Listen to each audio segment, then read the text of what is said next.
Today we are going to build this H-bridge circuit using 4 switches, and we will control the direction of this DC motor like this. And we will also learn that what are the various 4 states of this H-bridge circuit in which it can be operated. So let's get started. So with these two images I want to show you that we can change the rotation direction of the DC motor by swapping the polarity of the battery. So in this first image you can see the negative terminal of the battery is connected to the right terminal of the motor and positive terminal is connected to the left terminal of the motor. So in this first configuration, I am taking the direction of the motor in the clockwise sense, right? Either it can be clockwise or anti-clockwise, but for the sake of explanation, I am taking it in the clockwise direction. And in the second configuration, the polarity is reversed. You can see the wires are now swapped with the motor. So the direction of this configuration will obviously in the counterclockwise sense, right? If it is clockwise, this will be anti-clockwise, and if it is anti-clockwise, this will be clockwise. And obviously this method of swapping the battery polarity and changing the motor direction is not feasible, and this is also tedious task to do so. So we will use a circuit called H-bridge circuit, which looks something like this. Now in this H-bridge circuit, this VCC is representing the positive terminal of the battery and this ground is representing the negative terminal of the battery. And the circuit consists of 4 switches S1, S2, S3 and S4. And here the motor is connected across S1, S2 and S3, S4. And this H-bridge circuit can be operated in 4 modes. Let's discuss them one by one. So the first state of the H-bridge circuit is controlling one of the directions of the DC motor, either clockwise or anti-clockwise. So suppose I am closing these switches S1 and S4. So the current will flow through this highlighted red path because it is the only path which is completely closed, right?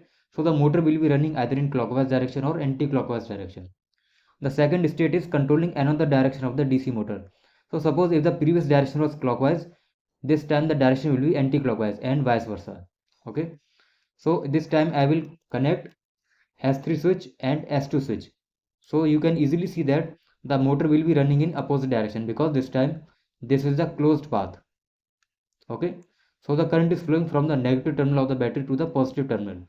So obviously the motor will be running in opposite direction. So this is the biggest advantage of this HV circuit, that we can change the direction of the DC motor without manually swapping the battery polarity.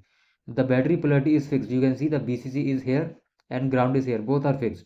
The only change that we are doing here in the circuit is closing and opening these switches so that the direction of the DC motor can be controlled. Now the third state of the HV circuit is this power braking. So what we do in this power braking state, suppose I want to stop this motor in one go suddenly.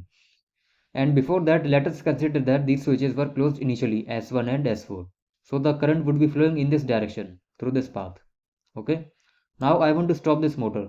So you may also ask that we can also stop the motor by opening the switches S4 and S1. So the motor will be stopped. But in that case, remember that the motor will be stopping very slowly, right? Naturally, because of the friction. But I want to stop this motor suddenly in one go. So for this, what I will do, I will close these switches S1 and S3. So because of this, what will happen? The potential difference across this motor will be 0 because at this terminal, positive terminal of the motor will be VCC because it is directly connected, and also at the negative terminal of the motor there will be VCC potential. Okay, so the potential difference across this motor will be 0, and because of the no potential difference, the motor would be stopped. Now the last but not the least is the shoot through state of the H-bridge circuit. Now this condition occurs when there is a poor timing difference between opening of one circuit and closing of other circuit. Let us suppose that I am closing the switches S1 and S4. Okay, so the current would be flowing through this path. There is no problem. But consider that before opening the switches S1 and S4, I also close the switches S3 and S2. And after that I am opening the S1 and S4 switches.